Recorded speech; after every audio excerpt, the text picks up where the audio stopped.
Zoom. And our guest this evening is, of course, Dr. W.A. Wijewardena, who is a senior deputy governor of the central bank, now happily retired, and I suppose happy to join us on Newsline Zoom, like he has many times. Good evening to you, Dr. Wijewardena. Thank you. Good evening, Faras. Thank you very much for having me on your program. Excellent. Thank you. It's our pleasure, as always. So I thought I'd call this program the hard slog, because the hard work is due to start now, in the context that the IMF have given us this facility, and I'm sure they've got lots of rules. So what's the latest? Can you give it to us in a nutshell? What's the latest to happen now, Dr. Wijewardena? Latest, Faras, is that as there were 9 preconditions which Sri Lanka had to fulfill in order to get the IMF board to approve of the $3 billion US extended fund facility. Out of the 9, 8 had been accomplished by the government of Sri Lanka. The last one, there had been actually 2, 3 other last ones. They are now being attended to by the government. In addition to that, to have the program continuing, there are 37 more conditions which Sri Lanka has to fulfill over the next 4.5-year time period. Those are not the easy ones. Those are very difficult ones, because one involves the pruning the government expenditure substantially to generate a surplus in the primary account of the budget. What we mean by the primary account is, if you take the total revenue of the government and you out of the expenditure, you exclude the interest payments, and then the balance expenditure is called the day-to-day government expenditure plus the capital expenditure. The difference between that is called the primary account balance. Now, there we had been in deficit continuously, except in 2018 and 19, we had a very, very minor surplus there. Now the IMF wants Sri Lanka to have a surplus of close to 1% by 2024. After that, to have a surplus of continuously a surplus there.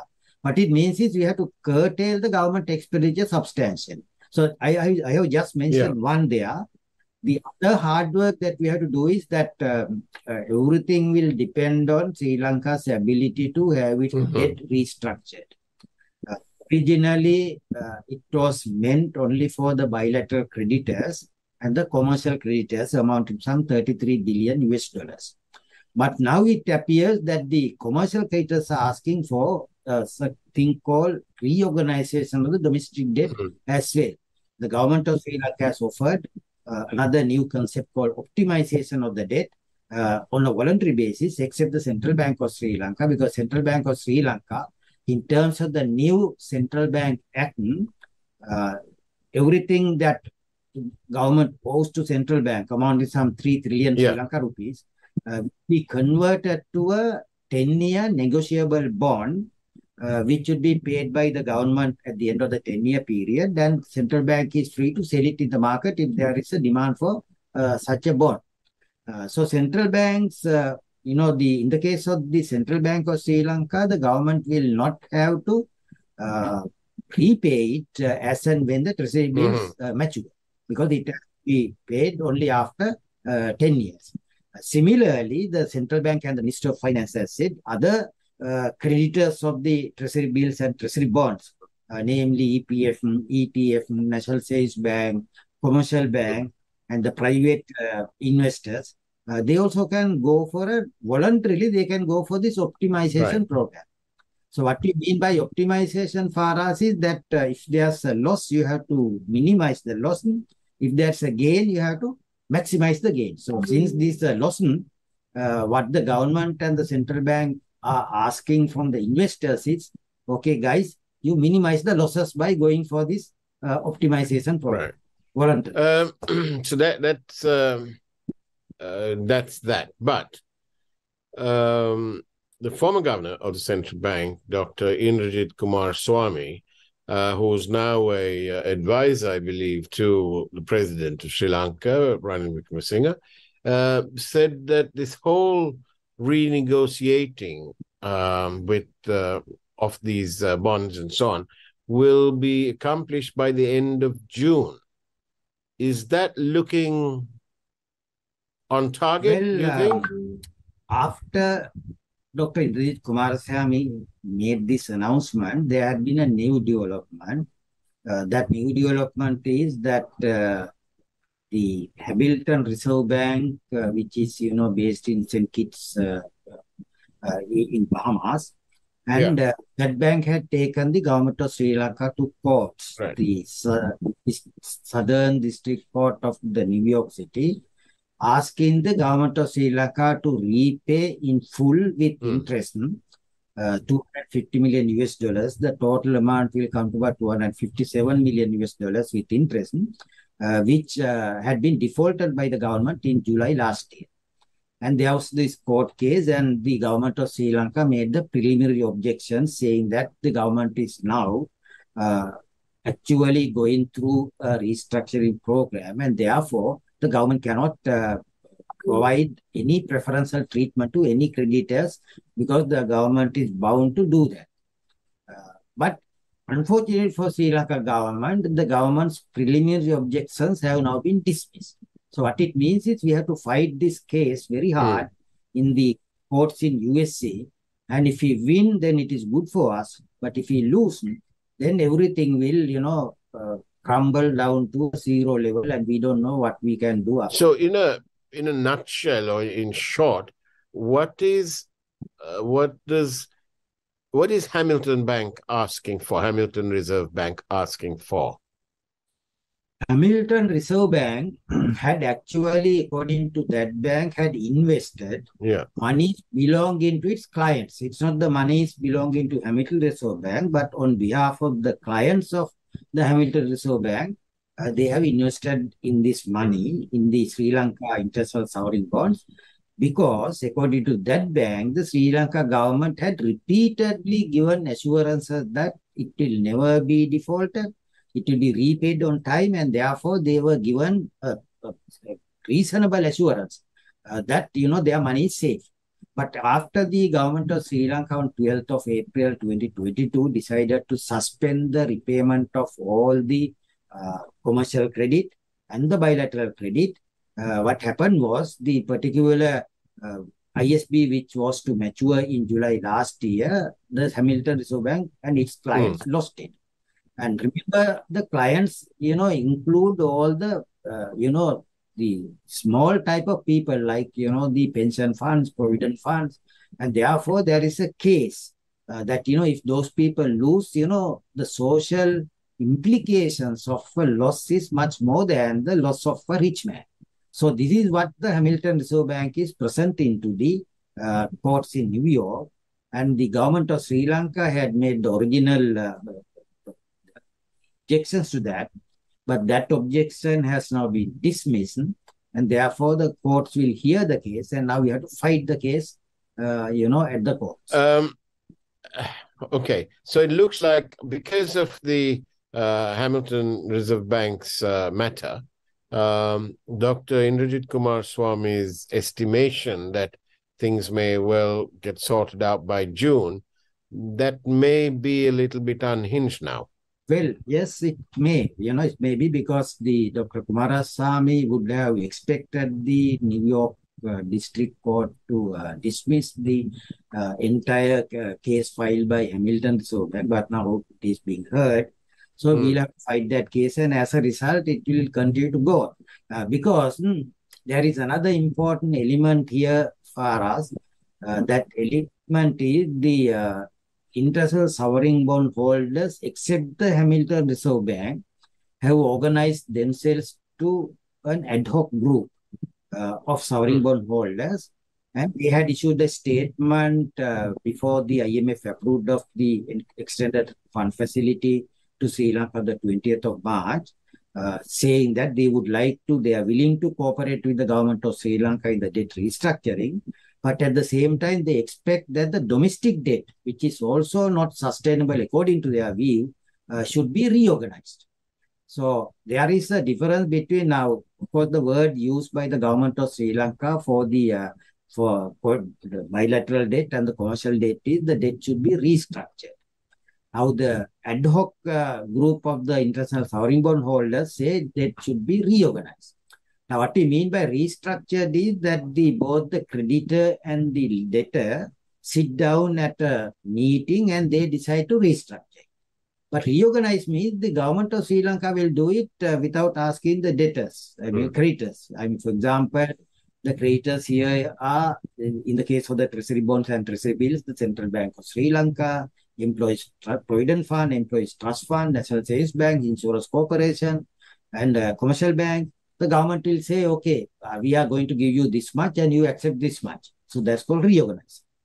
But in the statement updating the bilateral creditors on the 20th of March, both Governor Nandalal Veerasinghe and the Treasury Secretary Mahinda Siriwardena, they have said that in the case of the Central Bank of Sri Lanka, the debt amounted to some 3 trillion Sri Lanka rupees will be optimized.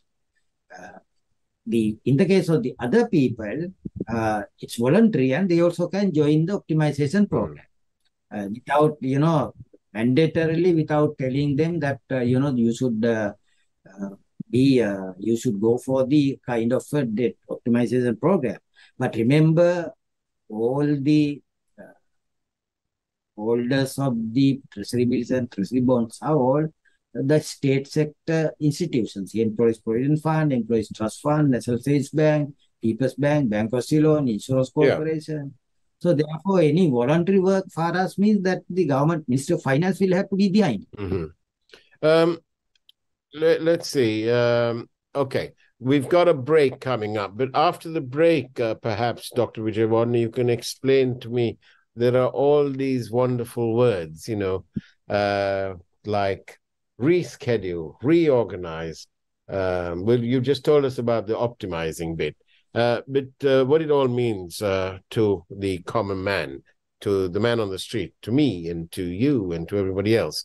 But in the meantime, let's go for a quick commercial break, to listen to the headlines from the Primetime News team. We'll see you on the other side of the break.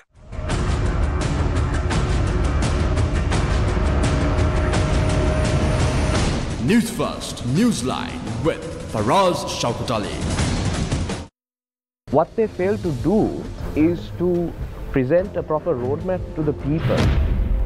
Spend this amount of money for this selection. Greater clarity and greater information makes politicians' life also easy. The leader of the party was there. Why are you getting agitated? What is the point you're Why are you getting agitated? The true meaning of democracy. Face the Nation every Wednesday at 9:30 p.m. on TV1.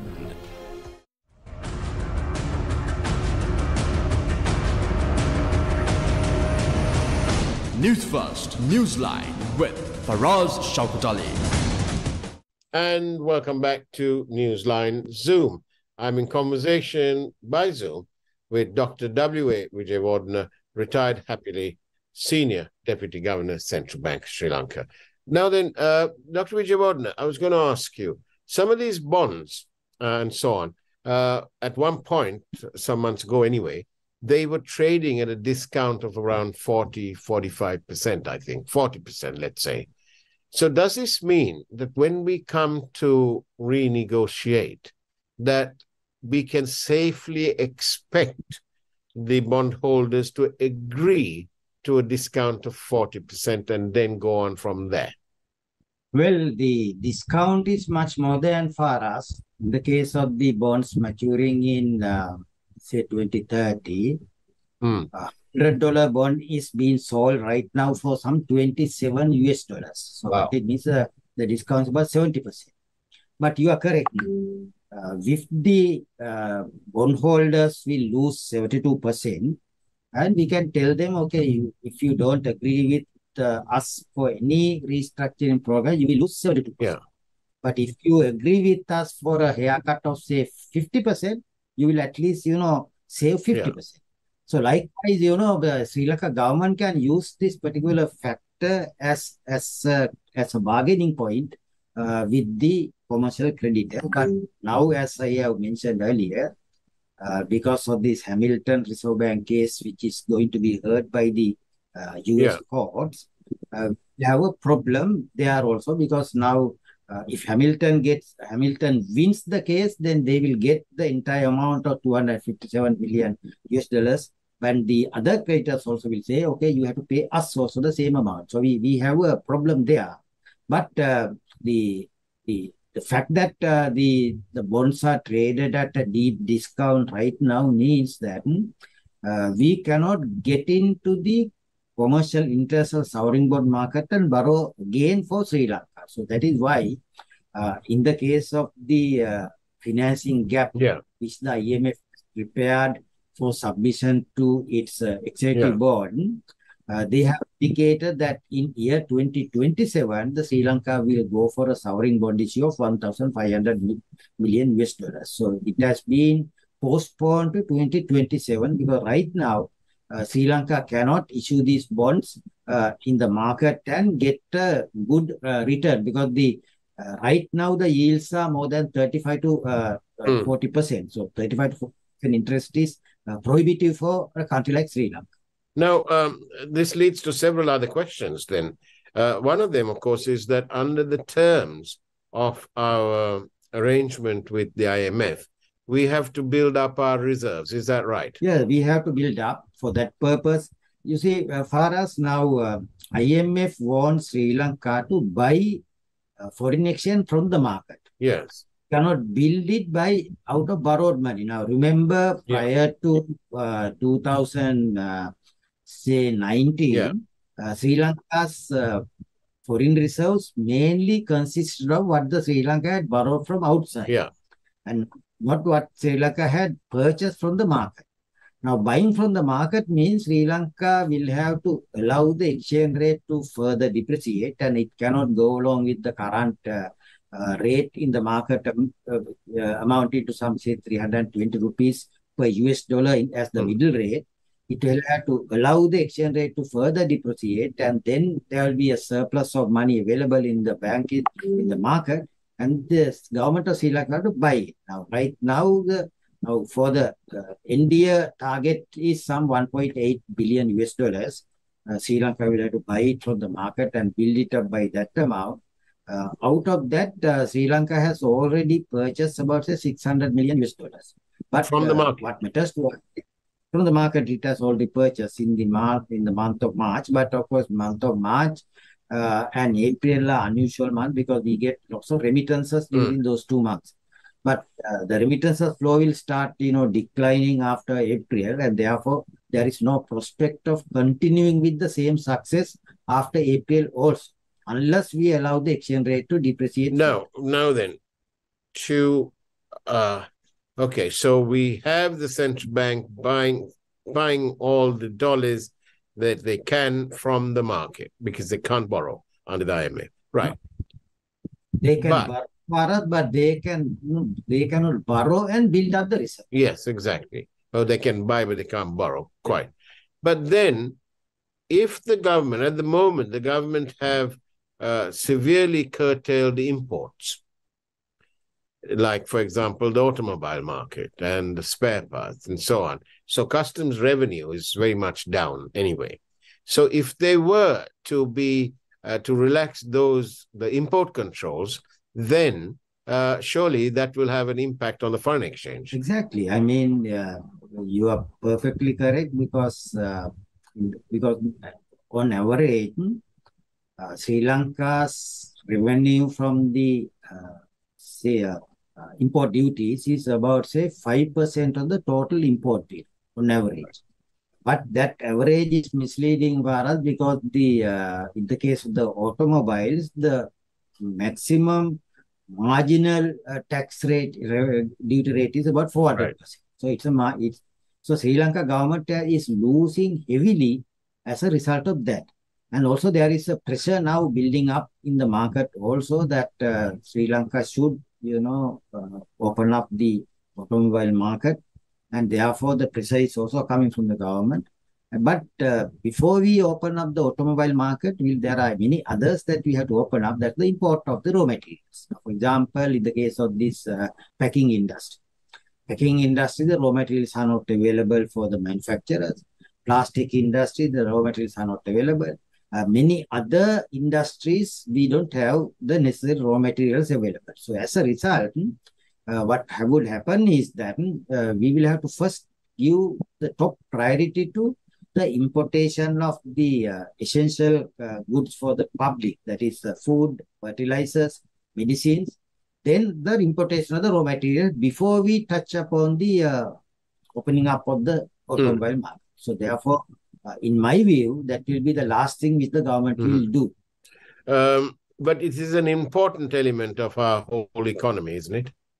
Very important element, because if we now open up the import, right now, usually for us in a typical month, import bill amounted to some 1,900 million US dollars. Right. That has been curtailed by the government of Sri Lanka through these import controls to about 1,400 million US dollars. But still, we are earning about, say, 1,000 million by way of, visible exports. We have a trade deficit of about, say, 300 million per month, which comes to about, say, 3,000 million per annum. So we have a trade deficit. So at the same time, in the services account and also in the income account, where we have to pay interest on the money that Sri Lanka and the other private sector have borrowed, there's a deficit there. So we have a current account deficit of about, say, 1% of GDP as predicted by the IMF. And that will affect the entire foreign exchange market, because if we have a deficit in the current account, what it means is we have to borrow from someone to finance it, because we don't have any available foreign reserves to finance it. So there the governments and the central banks attempt at building the foreign reserves by buying from the market will be unduly affected as a result of that. So basically, the foreign exchange market, the rate is going to be quite impacted.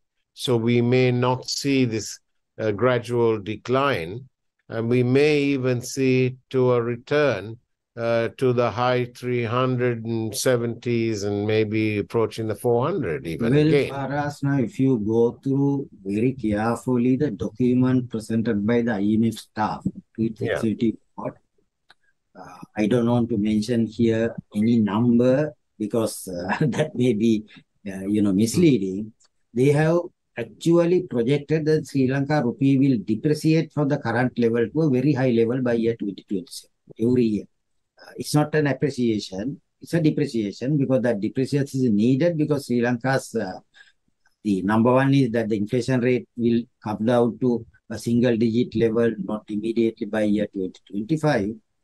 At the same time, the Sri Lanka's production capacity as a nation is not in the correct path, because in 2023, in 2022, we had a negative economic growth of some 8%, 2023 some 3%, and since from 24 onward, even the IMF and the World Bank have projected that the Sri Lanka economy will grow very slowly. So when a slowly growing economy is there, you cannot have a strong exchange rate also. So that is why IMF has projected the exchange rate to depreciate substantially over the next 4.5 year time period. So because we're having negative growth, and then by year 2025 or 6, I think we'll have here you go. It's so the at the moment the government's trying to shrink this economy, right? Yeah. So at the moment we have minus 8.7, then we have minus 3. That's, I think, the IMF prediction for 23, and that gives us minus 11.7 in 2 years. Then we have the 2024 IMF prediction is plus 1.5%. Very marginal. Very marginal. And then 2025, it's 2.6%, and 2026, it's 3%. So overall, in 5 years, 7.1%. That's very, very of course, slow, we isn't will it? not reach the level which we had in year 2019 for us. That's the most important, because in 2019, Yeah. the total size of Sri Lanka's economy in terms of US dollars amounted to 87 billion US dollars. Even after this, positive growth, which IMF has predicted for Sri Lanka from 2024 onward, by 2027, our total economy would be slightly less than what we were in year 2019. So we have to rebuild our economy from the position of 2019 forward. Of course, with this negative economic growth that we had in 2022 and also that we are going to have in 2023, the total size of the economy, we have gone back to year 2011. We are same as My year goodness. 2011. We've gone back 11 years. Yeah. 2011, and also the per capita income has gone down to 3,200. So we have to gradually build up, and we will reach slightly less than the year 2019, as you have, counted these numbers right now, by year 2026.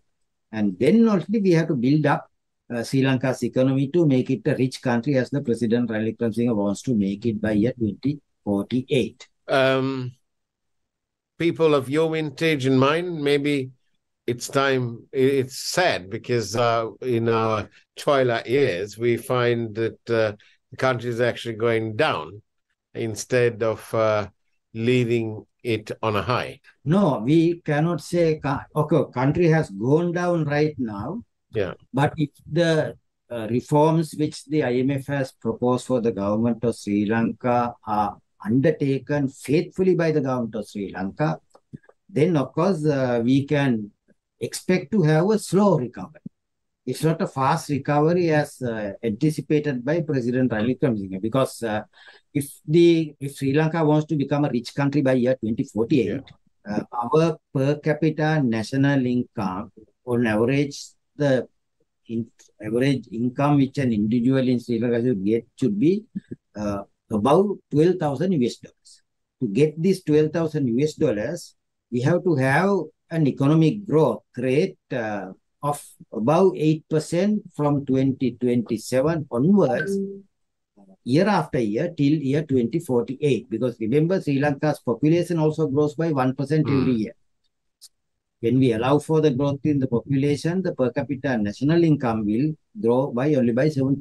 So we need to grow continuously year after year. We call it the compound rate of economic growth till 2048. And for that purpose, all the governments which will have to come to power will have to follow it very faithfully to reach this particular goal of making Sri Lanka a rich country by year 2040. So, Dr. Wijewardena, is or should and will the focus be on dollars, export, and invest in education, and invest in a real commitment to reduce wastage in government? Well, your prescription is perfectly correct. It should be dollars, plus I can add euros.